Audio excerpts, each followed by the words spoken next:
So today we're here with. Larry Wilson. Where did you grow up? I grew up on a farm in Jasper County, on the Cumberland-Jasper County line. I went to high school at Newton, so I was 18 miles from school, so I had a long bus ride every day. Where'd you go to grade school? Do you want them all named? Because I went to 5 different ones. I started out at Buttermilk, and then I went to Fraser, Falls, Island Grove, and Grove. And I never moved out of my house. I went to all 5 schools and lived in the same house. What year did you graduate from high school? In Newton, at Newton High School, 1957. Did you play any sports? I did in grade school, but not high school. I lived so far away that practices were impossible. I did go out for basketball my senior year, and I lasted 1 week and got cut by the coach. But I had a car then, I could drive to practices then, see, but too late, too little too late. What sports did you play? Well, I played in grade school, played baseball and played basketball, stuff like that. Did you go to college? I went to Eastern for 2 years. Went to Eastern for 2 years and studied, started out in journalism and worked with Jim Kimball up on the paper at Eastern Illinois University for a semester. Wrote sports with him. And then I decided I could talk better than I could write. So I went into the radio division at Eastern, and at that time it was only a 2-year option, a 2-year deal. So I went for my 2 years at Eastern, and then I went job hunting. When did you start your broadcasting career? August 24th, 1960. The reason I know the date, it's my wife's birthday. And I went to work at WCRA, AM only, no FM at that time. AM only, and I started on a Saturday afternoon. Well, I'd done some work for them for about a week, getting used to everything, and then I worked on a Saturday afternoon, played 45 RPM records from 1 o'clock to 5, signed off at 5 o'clock that day, went to the Greenup Fair to see my girlfriend, whose birthday was that day. I said, "How'd I do?" She said, "I don't know, I didn't listen." So that's my radio start. My future wife never listened to me the first day I was on. What intrigued you about broadcasting? Oh gosh, I don't know. I kind of got started with it in high school a little bit, and then at Eastern, when I went into radio at Eastern, we used to do a daily show on WLBH in Mattoon, a 30-minute news show from the campus, and I was part of that. And I said, "Hey, this is pretty good. I kind of like talking on the radio." So that's what I pursued and went out and looked for a job. Who has helped you along the way? Oh gosh.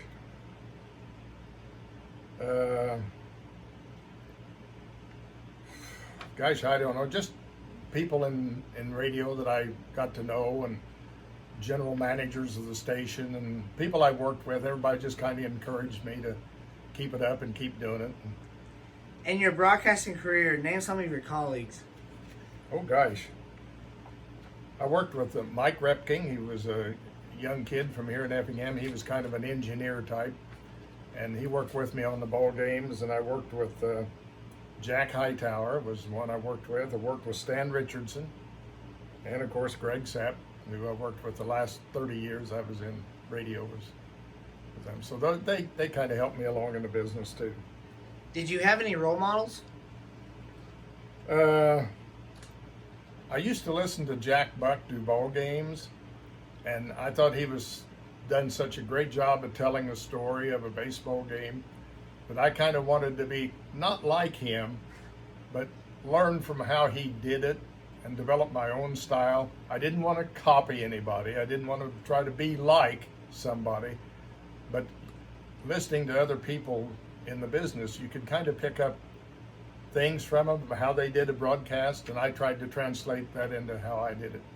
You got to give the score and the time. You got to do that all the time, and these people always did that. It bothers me today when some broadcasters won't give you the time or the score, or if they do give you the score, it's 18-17. Who's leading? Tell me who's leading. Don't just give me the score. Tell me who's in front. Who are some famous people you have interviewed? I interviewed Johnny Unitas. I interviewed Lou Brock, Mike Shannon, Digger Phelps. Digger Phelps, interviewed him at a basketball game down at Greenville one night when he was scouting Uwe Blau. So I interviewed Digger Phelps and probably some others I can't think of offhand. While sports broadcasting, how many different sports did you broadcast? I have a Letterman's jacket over there that's got all the buttons on it of all the sports I did, but I wrote it down. Football, basketball, baseball, softball, track, and bowling. Used to be a bowling tournament in Effingham at the K Bowl every summer called the Midwest Bowlers Association. They'd bring in the best bowlers from the Midwest, and they would have a tournament. And Greg and I got to broadcast the finals of that every summer on the radio. So I didn't know much about, a little about bowling because I bowl myself, but just enough to be dangerous. In football, name some outstanding teams. Well, it's hard to pick out a team over 41 years. I did 41 years of football, broadcast for 41 years. But I did, after I saw the question, I went back and done some checking. In 64, 65, 66, and 67, Effingham High School went 32, 1, and 1. So that was a pretty good stretch of good football. Jack Klosterman's teams back then, before the playoffs. Then in 70, 71, and 72, the Hearts went 26 and 1. Now remember, Effingham is the only high school football team I ever broadcast for, so that's the only team I remember vividly was the one I did, of course, all those years. By the way, Tyler, I did 41 years of football consecutively, never missed a broadcast. Wow. Never missed a game. Name some memorable players. Too many. Too many to name. I don't want to start naming names and leave somebody out. And I mean, running backs and tight ends and defensive players, I could go on, but to name one over 41 seasons or name 4 or 5 would be skipping somebody that you shouldn't skip. So I don't want to be pinpointed on that. So List some notable games. well, I think the ones I talked about are the notable, but when they started going to the playoffs, when teams started going to the playoffs, the Hearts did in football, just about all of those were exciting. And by the way, I did 15 playoff games. I broadcast 15 playoff games for the Hearts until I retired. And of course, they've done about another 15 since then. But anyway, I think playoff games. As far as coaches in football, Jack Klosterman comes to mind first because of his record and Hall of Fame coach, and I got to work with him every football season. He was great to work with. He would tell it like it is. I mean, he didn't pull any punches. He told it like it is. Drew Potoff was a good football coach at Effingham High School, and Mike McDonnell, who I worked with until I retired. Mike was very good at talking to you, interviewing. I mean, after games and everything, these coaches all were. Now, Klosterman wouldn't do a post-game interview. He didn't like to come up and do post-game interviews.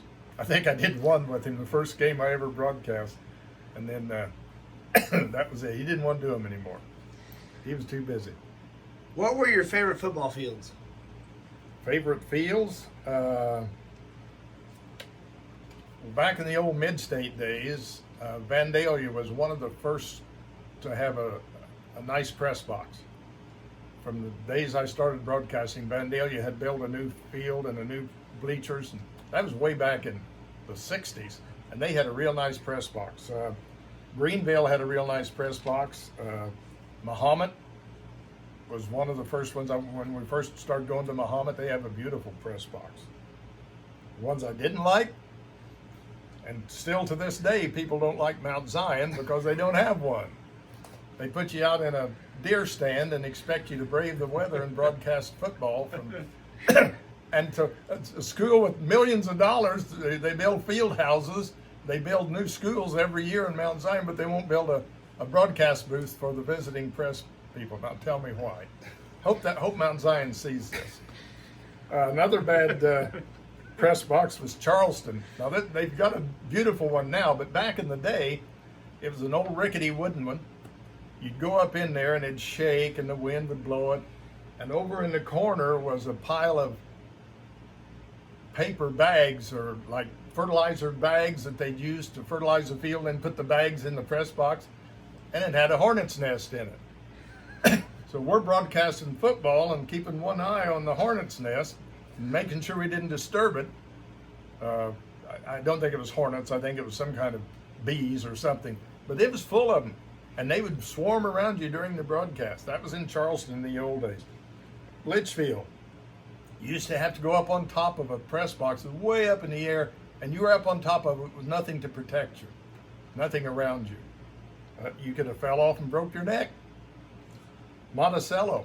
We did a playoff game in Monticello, and we had to go up on top of the press box to broadcast because they didn't have any room in their little dinky press box. So they put us in a bucket truck and hoisted us up to the top of the press box to do the game. Well, before the game, I had to go to the bathroom. This was a playoff game. Well, first time the Hearts went to the semifinals, I believe, in football. I had to go to the bathroom, so the guy running the bucket truck said, "Well, get in the bucket." So I did, and he took me down. I went to the restroom. I come back. He said, "Okay, up we go." I got halfway up, and the bucket truck broke. So here I am halfway up the press box in a bucket truck, and it won't run. But the guy beat on the battery or something and got it to go again. I finally got up on top. And then while I'm up there, Greg Sapp spills hot chocolate all over our paperwork. So it was an interesting day, but that's some of the press boxes I didn't like. At any, concluding on football side, at any football stories that you would like to share as far as anything else? Well, first game I ever broadcast was at Oblong. Hearts played at Oblong. That would be in the fall of 1963. First game of the season was at Oblong. Earl Cooper was the engineer at our radio station. So he went with me to help set up the broadcast and the equipment. And he says, "Larry, I know you're scared. This is your first game." He said, "Let me do the first quarter to kind of get you into the flow of the ball game." I said, "Okay." So Earl was actually doing play-by-play on the first quarter of the ball game. And somebody for the Hearts made a nice run, and Earl said he's at the 40, the 45, the 50, the 55, the 60. I said, "Wait a minute. I'm ready now, or I'll take over from here." So after he put him at the 60-yard line, I took over and got this going back on track, and I did every play from then on for 41 years. That was an interesting story. I told you 41 years, never missed a broadcast. To me, that's a highlight right there. That's a big accomplishment. It is a big accomplishment. So now switching to basketball. In basketball, name outstanding teams. Well, I could do every year for either St. Anthony, Teutopolis, or Effingham because we were so blessed to have good teams in this area. I mean, there's all kinds. I could pick a year and whoever went to state or whoever won a super sectional or something. But 41 years, too many teams to pick out outstanding. Just look at when they went to the state. That would be an outstanding team, I think. Coaches. Had a lot of good coaches that I love to work with in the area. Chuck Bell, when he was at St. Anthony, he was responsible for so many improvements at St. Anthony, like for the Bellettes. That's a Chuck Bell thing. Painted press box, that was a Chuck Bell thing. He put out a program at every game for the fans that would have just full of information and stats, from up-to-date stats. And he would print these and do this all by himself. So he was quite an innovator. Chuck Bell, I liked him. Augie DeCenso was a coach at St. Anthony for a while. John Keller, who could forget John Keller? He wanted the team to take 80 shots a game. If you shoot 50%, That's 80 points before the 3-point line. He wanted his team, he had to take 80 shots a game. You make 40, you got 80 points, the rest of the free throws. He averaged about 95 to 100 points a game with his theory. Good theory. Jim Maxiden, of course, had great success at Effingham. A great X and O guy, could decipher the other team's offense and defense and break it down. He was very good at that. Enjoyed working with Lawrence Carey at T-Town. Lawrence was always very affable. He'd talk to you at any time, sometimes too much. Lawrence would get carried away and couldn't get him to shut up. Kenny Crawford would come up and do a post-game show. I'd ask one question, then take a nap.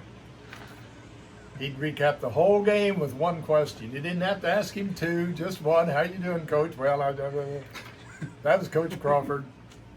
Ron Reed was a good coach at Effingham High School. Ron, how'd you do tonight? They'd win by 40. Oh, we didn't play very good. Ron was always looking at the downside instead of the upside for his team. I guess that's why he was such a good coach. He was never happy and never satisfied with their performance. Special games I remembered. Again, 41 seasons, 60 to 70 games a year I broadcast. Tyler, that transfers into 2,700 and some games. To pick one out, can't do it.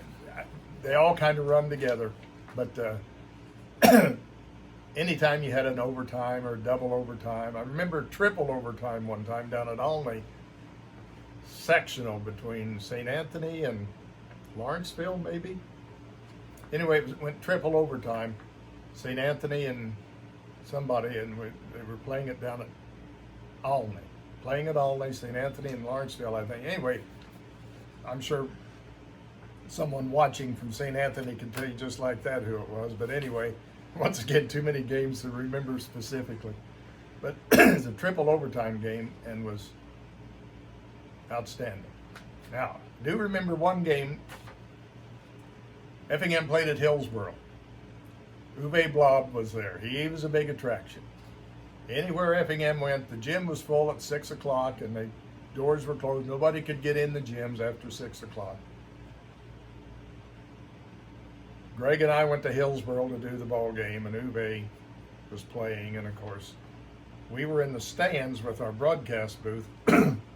Up behind us was the Hillsborough cheering section, the fans. Kids.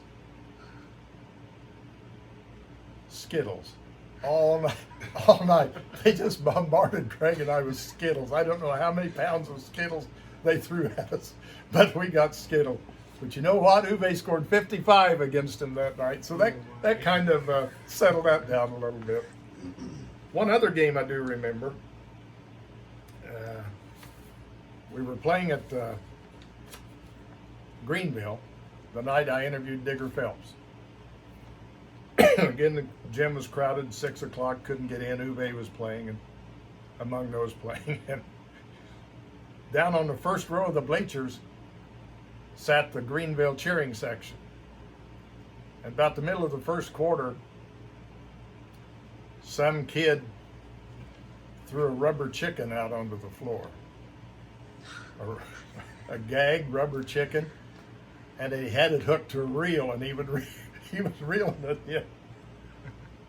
And the referees had him tossed out of the gym because it was clever. He done a good job. He got him in trouble. And one other game in the old Effingham gym, now the junior high gym. You know how people sat up in the front row, right over the players' benches. In the first row, they had reserved seats for school board members at Effingham. They could sit in the front row. I won't give a name, but this guy got all excited. Effingham playing T-Town. And this guy got all excited, a board member at Effingham High School.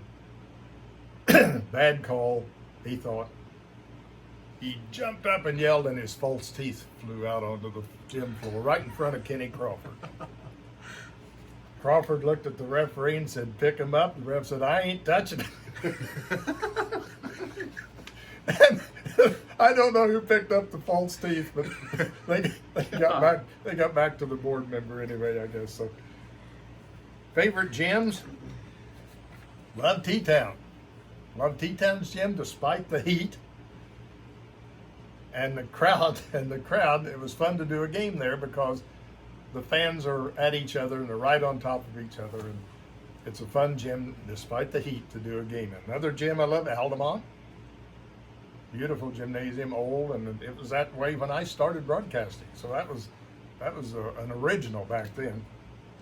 The new EHS gym, I think, is designed perfectly for a broadcaster. Great sight lines, never a bad seat there. The new St. Anthony gym designed the same way. I like the old golf gym too. It had atmosphere about it at St. Anthony. They now use it for the grade school, but it it had great atmosphere, and it was another nice gym. Didn't have any least favorite gyms, I guess, because some of them are still used today like they were back when I started. Nothing has changed in them, you know. They haven't been able to add on or remodel or build new gyms, so I really can't say anything bad about the gyms. You had to go with what they had. I mean, sometimes seating locations were a pain, and where they would put us for broadcasting, because those gyms weren't designed for radio stations to come in and do game back when they were built. No one heard of a radio station doing a ball game when they were built originally back in some of them the 30s and the 40s and early 50s. So you just went with what sat on a stage or sat in the bleachers or somewhere. So you want to know how has broadcasting changed since I started? Well, back in the old days, if we were doing a game, you had to call the phone company and order a phone line in, be actually put into the gym. So everywhere we'd go, we'd have a line put into the gymnasium, hook up to it with the old phones or equipment you had, and you actually had 2 wires into your equipment, and that was a phone line, and that went back to your radio station's console, broadcast area. So that's how we did it back in the old. Then we advanced to portable phones. You had a portable phone with an antenna, and you would pick up a cell tower signal. Not cell phones, but bag phones. The old bag phone. I don't know if you've even seen them or not. The bag phone. I don't think so. You take a bag phone, you hook it up, and it'd put your antenna, magnetic antenna somewhere up high in the gym, and they'd pick up a cell tower signal.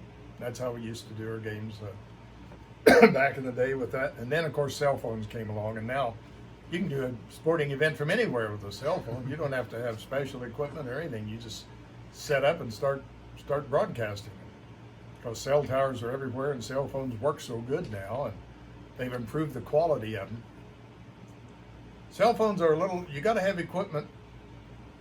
If you're going to broadcast a game on the radio, you got to have equipment to match the cell phone to make it sound good. If you don't, you get the rah sound of a cell phone trying to pick up all the noise in a gym, and it just can't. It's not made for that. Mm-hmm. Cell phones are made for one-on-one conversations. Well, nowadays are discovering new equipment that you can actually hook up to your cell phone, turn a knob, and it cuts out all the background noise, and all you hear is the broadcasters. So things have improved tremendously. That's how that goes.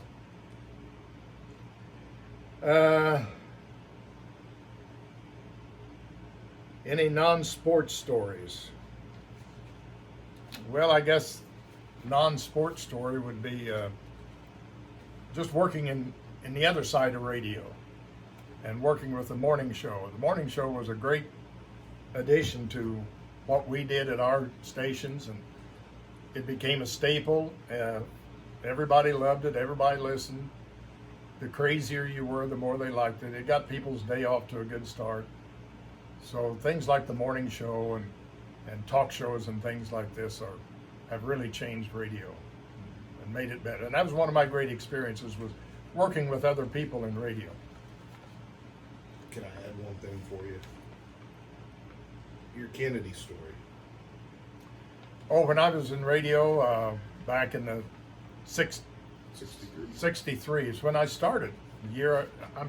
I started in 1960. I started sports in 63. But I happened to be working the control board, and in 63, the day that Kennedy was shot in Dallas, we had a teletype machine that we got all of our news on, was on a clack, clack, clack, actual teletype machine. You put paper in it and it would print out all the stories from United Press International. Stock market, scores, sports, news, weather, everything came on this teletype machine.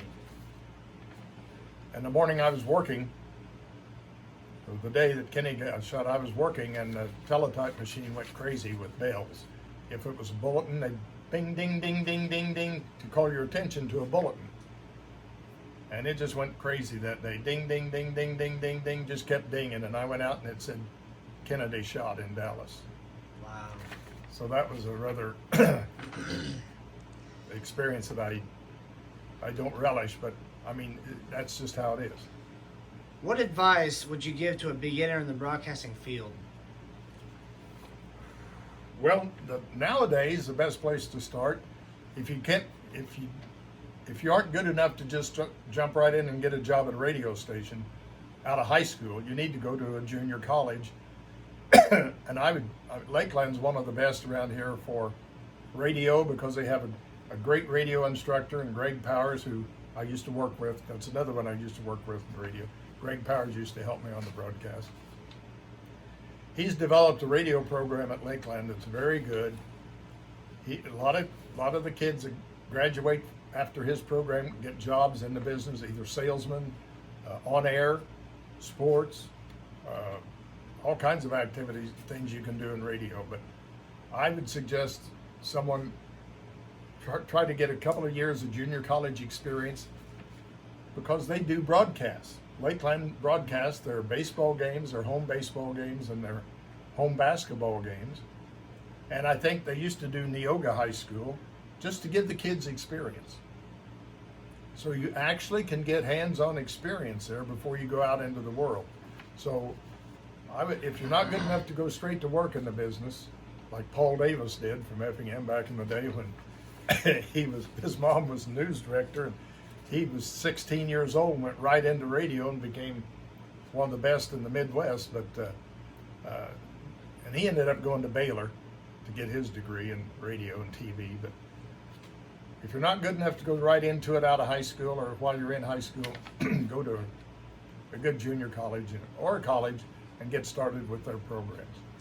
What has broadcasting done to change your life? Oh gosh. Well, I made a good living at it. Raised two great kids. Of course, the wife helped out. Sent two kids to college. It helped pay for two kids to college. Of course, they worked while they were in college to help pay the bills, but it did that for me. Met hundreds of coaches, players, administrators, fans who I still know today doing basketball. It allowed me to meet those people, the career in radio. Fans to this day still comment on my broadcasting days. Here it is. I haven't been on the radio for 16 years, and they still will stop me and say something about my broadcast days. So to me, that's something special. Larry, I had a really good time hearing your stories and just laughing with you, because those are some interesting stories. Well, they're true. I didn't make them up. And that's not all, I'm sure. If someone sit down and remember this, I still get people say, hey, you remember that game at Neoga where I scored 40 points? I say, no. Not too many games. I can't remember one game, Larry, I appreciate your time. Thank you very much. You're welcome, Tyler.